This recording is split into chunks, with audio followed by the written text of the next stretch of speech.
చాలా ఏళ్లుగా షుగర్ జబ్బుతో బాధపడుతున్నప్పుడు ఒంట్లో నాడీ వ్యవస్థ దెబ్బతినిపోతుంది.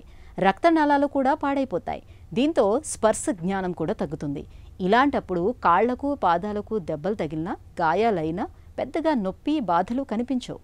దీంతో చాలామంది పాదాలపై గాయాలను పుండ్లను పెద్దగా పట్టించుకోరు. ఈ పరిస్థితి చివరకు డయాబెటిక్ ఫుట్ అల్సర్లకు దారితీస్తూ ఉంటుంది. మరికొందరేమో షుగర్ అదుపులోనే ఉందని మాకేం కాదులే అనుకుంటూ పాదాల సంరక్షణ విషయంలో అశ్రద్ధ చూపిస్తూ ఉంటారు. ఈ రెండు రకాల ధోరణులు మంచివి కాదంటారు డాక్టర్లు. డయాబెటిక్ ఫుట్ అల్సర్ల గురించిన పూర్తి వివరాల్ని ఇప్పుడు తెలుసుకుందాం.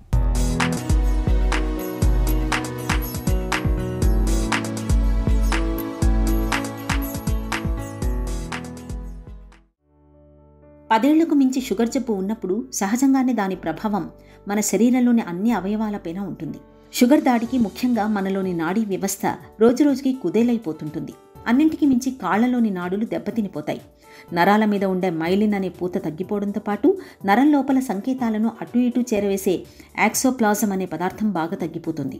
దీనికి తోడు రక్తనాళాలు కూడా దెబ్బతినిపోతాయి. ఫలితంగా స్పర్శ తగ్గిపోతుంది. దీంతో కాళ్లకు దెబ్బ తగిలినా, కాళ్ల మీద పుండు పడినా మధుమేహులకు నొప్పి బాధ సరిగ్గా తెలియవు.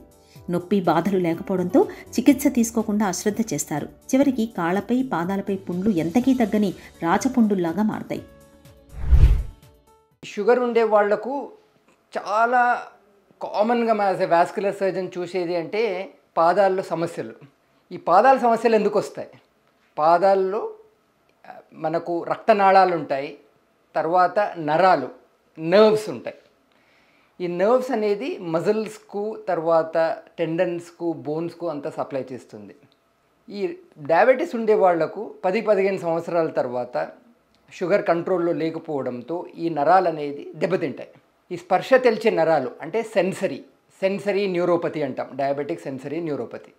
ఈ స్పర్శ తెలిసే నరాలు ఒకవేళ ఎఫెక్ట్ అవునట్టయితే పేషెంట్స్కు స్పర్శ ఉండదన్నమాట. స్పర్శ లేకపోతే ఏదో చిన్న దెబ్బ తగిలినా కానీ, గాజు పెంచు కదిలినా కానీ, నెయిల్స్ కానివ్వండి, ఏదో ఒక చిన్నది గాయం కానివ్వండి, వాళ్లకు తెలియదన్నమాట. మామూలుగా ఏంటి, మనకు స్పర్శలు బాగుంటే ఏదైనా షార్ప్ ఆబ్జెక్ట్ తగిలితే మనం విడ్రావల్ అనేసి చేసుకుంటాం. ఆ పెయిన్ ఉండకపోవడంతో వాళ్ళకి తెలియదన్నమాట, లోపలే ఉండిపోతుంది. దాని నుండి పుండు ఫామ్ అవుతుంది. ఇమ్యూనిటీ తక్కువ ఉండడం వల్ల ఈ పుండ్లు మానకుండా ఇన్ఫెక్షన్ దారిపడతాయి అన్నమాట. ఇన్ఫెక్షన్ దారిపడి దానిలో ఇన్ఫెక్షన్ నుండి గ్యాంగ్రీన్ తయారవుతాయి. కొంత పేషెంట్స్లో ఈ గ్యాంగ్రీన్ ఎంత సివియర్ అవుతుందంటే వాళ్లకు యాంపిటేషన్ రిస్క్ వరకు వెళ్ళే అవకాశం ఉంటుంది.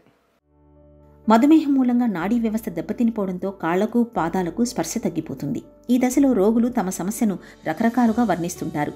దూది మీద నడుస్తున్నట్టుందని, ఇసుక మీద నడుస్తున్నట్టుందని, గాజు పెంకల మీద నడుస్తున్నట్టుందని, రాత్రిపూట నిద్రలో కాళ్లు మంటలు పెడుతున్నాయని, గుండు సూదులు గుచ్చినట్లు ఉంటోందని, తిమ్మిర్లు పడుతున్నాయని, చీమలు పాకుతున్నట్లుగా ఉంటోందని చెబుతుంటారు. ఇలాంటప్పుడు వెంటనే డాక్టర్ని సంప్రదించి తగిన పరీక్షలు చేయించుకోవాలి. అశ్రద్ధ చేసే కొద్దీ కాళ్లలోనూ పాదాల్లోనూ పుండ్లు పడి అవి మానకుండా పోవడంతో పాటు గ్యాంగ్రీన్ వంటి తీవ్రస్థాయి సమస్యలకు దారితీసి కాళ్ళు పాదాలను తొలగించాల్సిన పరిస్థితులు ఏర్పడతాయని గుర్తుంచుకోవాలి. ఫుట్ అల్సర్స్ చికిత్స ఇప్పుడు చాలా అడ్వాన్స్డ్ అయిపోయింది.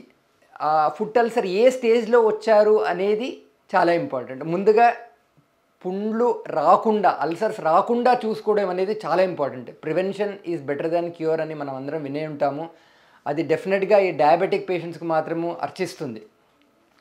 చిన్న పుండు ఉన్నప్పుడు వచ్చారంటే వాళ్లకు తగిన life style changes, appropriate footwear, కాళ్ళ రక్షలు ఎలా ఉండాలో చేసుకొని, ఇన్ఫెక్షన్ ఉన్నట్టయితే ఓన్లీ యాంటీబయాటిక్స్ ద్వారా బ్లడ్ షుగర్ మంచిగా కంట్రోల్ పెట్టుకోవడంతో చాలా వరకు మనము ఈ పుండ్లను క్యూర్ చేసుకోవచ్చు కరెక్ట్ టైంలో వచ్చినట్టయితే.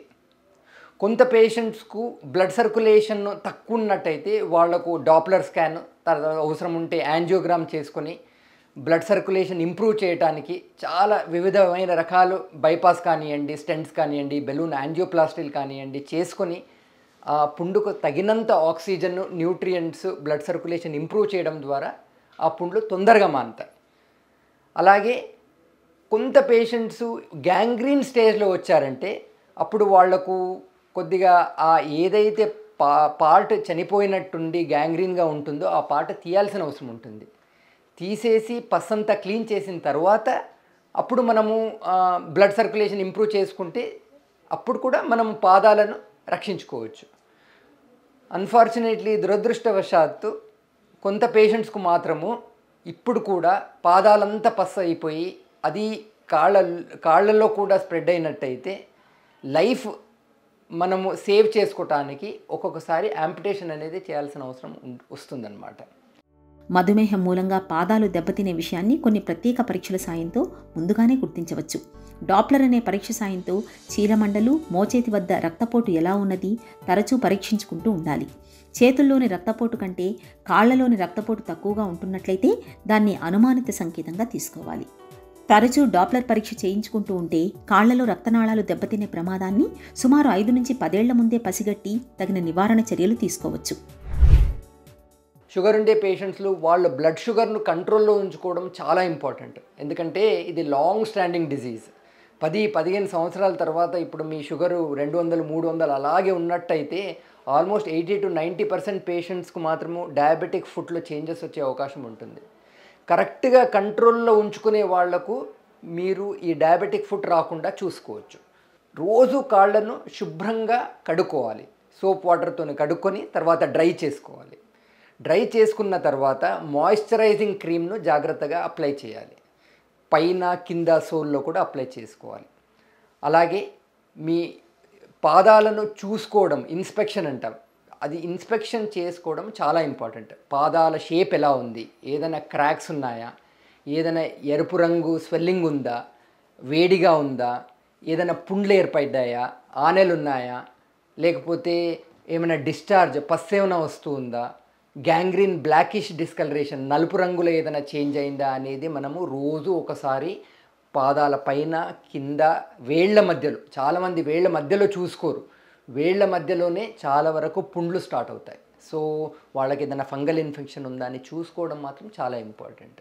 పాదరక్షలు కరెక్ట్గా షూస్ సైజు చూసుకోవడం చాలా ఇంపార్టెంట్. పాదరక్షలు వేసుకునే ముందు ఒకసారి చేతి వేసి ఏదైనా ముళ్ళులు ఉన్నాయా, గాజు పెంకులు ఉన్నాయా అని చూసుకోవాలి. ఎందుకంటే స్పర్శ ఉండదు కాబట్టి. అలాగే లోపల ఉసుకను ఏదో ఉందనుకోండి, అలాగే వేసుకునేసరికి సాయంత్రం కల్లా పుండు ఫామ్ అయిపోతుంది. ఒకసారి అది కూడా చూసుకోవాలి. అలాగే ఏ చిన్న సమస్య ఉన్నా కానీ ఇగ్నోర్ చేయకూడదు. షుగర్ ఉండే పేషెంట్స్లు ఏ చిన్న క్రాక్ వచ్చినా కానీ మీ దగ్గరలో ఉండే డయాబెటిక్ ఫుడ్ సెంటర్కి వెళ్ళేసి పరీక్ష చేసుకోవడం అనేది చాలా ఇంపార్టెంట్. మధుమేహం మూలంగా పాదాలు దెబ్బతినకుండా ఉండేందుకు కాళ్లను, పాదాలను తరచూ శుభ్రంగా ఉంచుకోవాలి. రోజూ కాసేపు పాదాలను ఉప్పు కలిపిన గోరువెచ్చటి నీటిలో ముంచి శుభ్రం చేసుకోవడం మరీ మంచిది. కాలి వేళ్ల మధ్య, అరికాళ్ల మధ్య తేమ లేకుండా చూసుకోవాలి. నైలాన్ సాక్సులు మాత్రమే వాడుకోవాలి. చెప్పులకు, పాదాలకు మధ్య రాళ్లు పడకుండా చూసుకోవాలి. చెప్పుల్లో మేకులు, ముళ్ళ వంటివి ఏమైనా ఉన్నది లేనిది తరచూ పరిశీలించుకుంటూ ఉండాలి. మడమపైన ఒత్తిడి పెంచే చెప్పులు ధరించకూడదు. మధుమేహుల కోసం ప్రత్యేకంగా తయారు చేసే డయాబెటిక్ ఫుట్వేర్ వాడడం శ్రేయస్కరం. కాలిగోళ్లను ఎప్పటికప్పుడు కత్తిరించుకుంటూ ఉండాలి. ప్రార్థనా మందిరాలకు వెళ్ళినప్పుడు పాదాలకు చెప్పులు ఉండవు. ఇలాంటప్పుడు కొబ్బరి చిప్పలు, పెంకులు వంటివి గుచ్చుకోకుండా జాగ్రత్త పడాలి. ఈ జాగ్రత్తలు పాదాలకు చాలా వరకు సమస్యల్ని తగ్గిస్తాయి.